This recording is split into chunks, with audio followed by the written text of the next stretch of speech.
Plus, original reporting, our exclusive 4-month investigation into staffing shortfalls and low morale at the State Highway Patrol.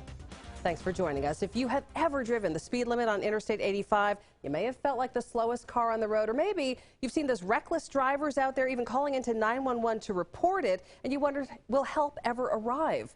Our original report tonight is for anyone tired of the traffic tie-ups and the dangerous roads. Tonight we continue that 4-month investigation into problems with staffing and morale that critics say prevent troopers from doing their jobs.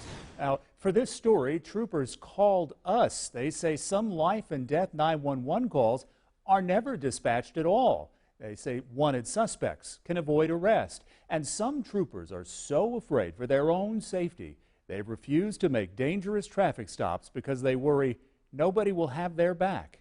On a major travel holiday, an estimated 700,000 people on South Carolina roads for the 4-day 4th of July weekend, the Highway Patrol deployed every available trooper. Our own 7 News coverage described the agency as on high alert, with troopers out in full force. But the Highway Patrol hasn't been at full force in years, and that chronic staffing shortfall has put drivers and the troopers themselves in danger. It makes you feel like you have failed. I have left and drove home many a day thinking the whole day was just a failure. This former dispatch supervisor worked for the state for more than a decade before taking another law enforcement job. He asked we not reveal his name.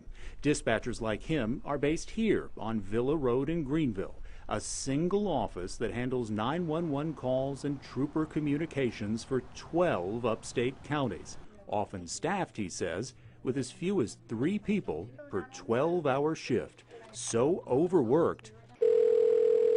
Thank you for calling the South Carolina Highway Patrol Dispatch Center. All of our representatives are busy assisting other callers.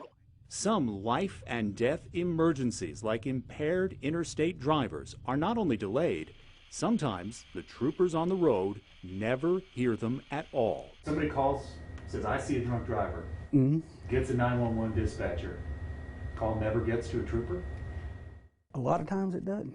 As of this May, the Department of Public Safety tells us that 40% of dispatcher jobs are vacant, meaning drunk drivers and wanted criminals could get away scot-free. When you have 12 counties on 3 radios, something's going to get missed.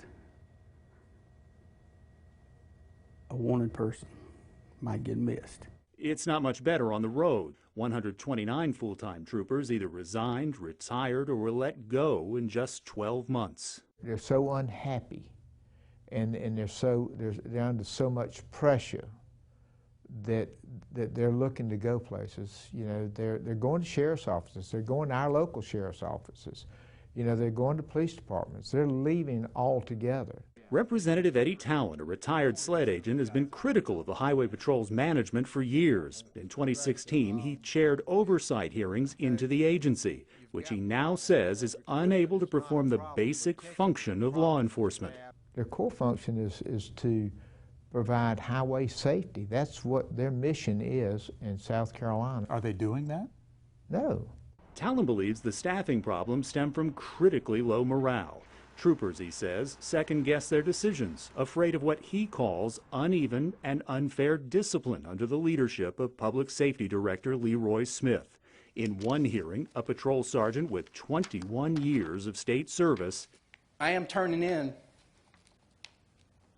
Handed his resignation directly to Director Smith. I'm turning in my letter of resignation because I cannot effectively do my job.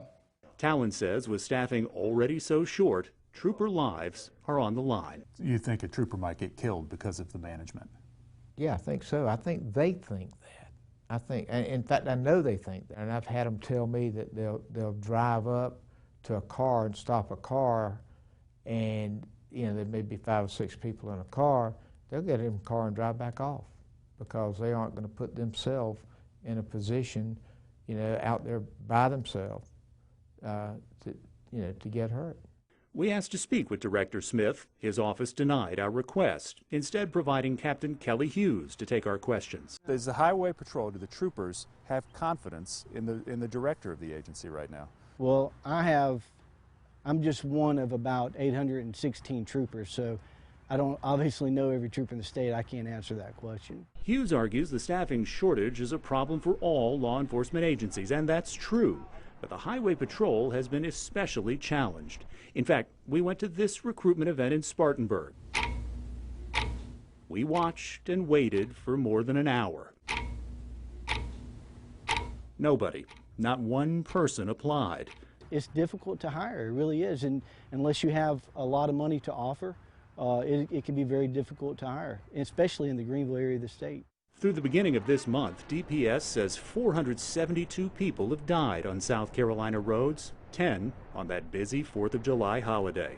And more troopers tell 7 News they're planning to walk away. It gets to the point to where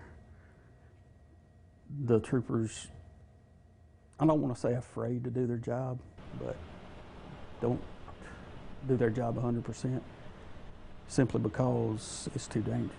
I didn't sign up for co-workers to die. I signed up to help people. As we've continued this investigation, I've heard from a lot more upstate troopers who are working right now. I talked to 2 just last night. They all make the same point. They're afraid for their own safety and yours because they worry the Highway Patrol leadership will not have their back. I asked the governor's office for a comment about this story. We'll put it up right here. The governor's spokesperson, Brian Sims, told me, quote, Governor McMaster supports Director Smith and his ongoing efforts to address the concerns of the members of the General Assembly and that they have raised, end quote. So, Amy, there's a lot here, but a lot of it is coming directly from the troopers themselves.